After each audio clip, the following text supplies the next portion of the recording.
10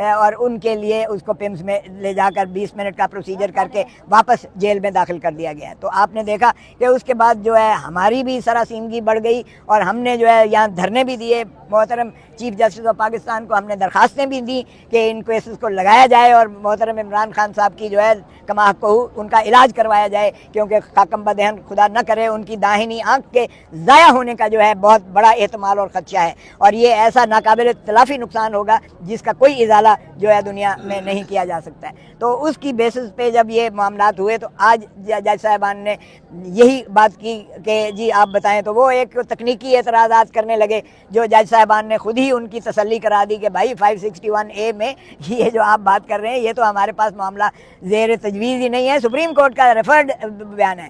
میرا موقف یہ تھا کہ جو فرینڈ آف دا کورٹ جو امائکس کیورائی کی رپورٹ اور ریکمنڈیشنز جو ہیں سفارشات وہ 4 احاطوں میں محیط ہے, اور وہ ایسا ہی متصور ہوگا جیسے سپریم کورٹ کا ایک فائنڈنگ ہے, ایک حکم ہے جس کی تکمیل کرنا عدالت عالیہ کا کام ہوتا ہے. آرٹیکل 187 میں ایگزیکیوشنری جو ہے وہ عدالت وہ ہائی کورٹ ہوتا ہے. تو میں نے کہا جی یہ 4 سفارشات جو فرینڈ آف دی کورٹ نے کی ہیں, نمبر 1 کہ ان کا جو ہے کسی ریٹینا اسپیشلسٹ آتھومولوجسٹ سے جو ہے ان کا علاج کروایا جائے اور وہ شفا میں ان کو داخل کیا جائے. یہ ہماری پالیسی تھی شفا انٹرنیشنل میں, کیونکہ وہاں جو ہے امراض چشم کے ماہرین موجود ہیں, جبکہ پیمز میں کوئی جو ہے ریٹینا اسپیشلسٹ نہیں ہے, اور یہ بار بار پیمز میں لے کر جاتے ہیں.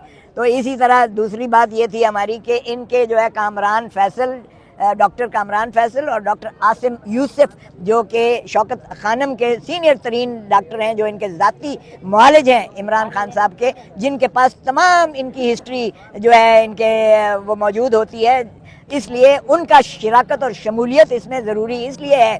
جج صاحبان نے پوچھا کہ کیا یہ ریٹینا اسپیشلسٹ ہیں, تو میں نے عرض کیا کہ جناب ریٹینا کی مرض کی تشخیص کے لیے آپ کو یہ جنرل سارا جو ہے یہ معائنہ اس لیے ضروری ہے کیونکہ یہ کلاٹنگ آف بلڈ, یہ خون کا لوتھڑا یہ کہاں سے آیا ہے, یہ دل سے آیا ہے, یہ دماغ سے آیا ہے, یہ کہیں وین سے آیا ہے. تو یہ جب تک آپ اس کا جنرل جو ہے یہ وہ انالیسس اس کا معائنہ نہیں کریں گے ہر چیز کا, تب تک اس کی تشخیص نہیں ہو سکتی ہے. اور جنرل چونکہ سارا ان ڈاکٹر کامران فیصل اور ڈاکٹر عاصم یوسف کے پاس سارا جو ہے ان کا وہ موجود ہے ریکارڈ, ان میں سے ان کو شراکت ضروری کی جائے. تو یہی ریکمنڈیشن تھی. سن لینا, تیسرا بات یہ ہے کہ فیملی کو کیوں کر جو ہے وہ نظر انداز کیا جاتا ہے, کیونکہ جیل مینول میں بھی, جیل رولز میں بھی یہ لکھا ہوا ہے کہ جب بھی اس کے کوئی عارضہ ہوگا ایسا تو فوراً اس کی فیملی کو انٹیمیٹ کیا جائے گا. انٹیمیٹ کا مطلب یہ نہیں ہے کہ صرف ان کو بتا دیا جائے گا, اس کا مطلب یہی ہوتا ہے کہ اگر وہ اپنا علاج کروانا چاہیں اپنے پیاروں کا تو وہ اپنا علاج اپنی تسلی کے مطابق اور ان کی ریکوائرمنٹ کے مطابق کروایا جائے.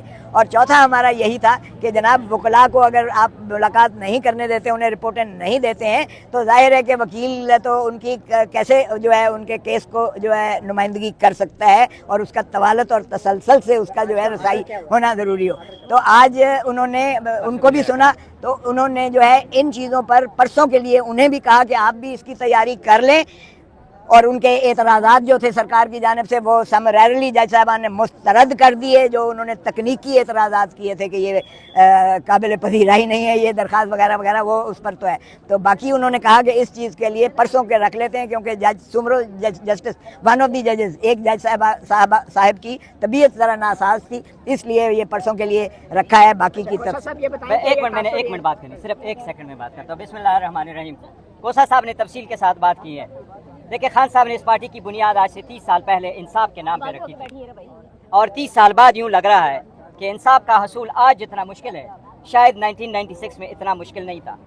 ہم 15 مرتبہ سپریم کورٹ گئے, اور 15 مرتبہ سپریم کورٹ جانے کے بعد سپریم کورٹ نے ہمیں ہائی کورٹ بھیجا, اور 20ویں مرتبہ ہم اس ہائی کورٹ کے دہلیز پہ آ گئے کہ ہمارے ساتھ انصاف کرو.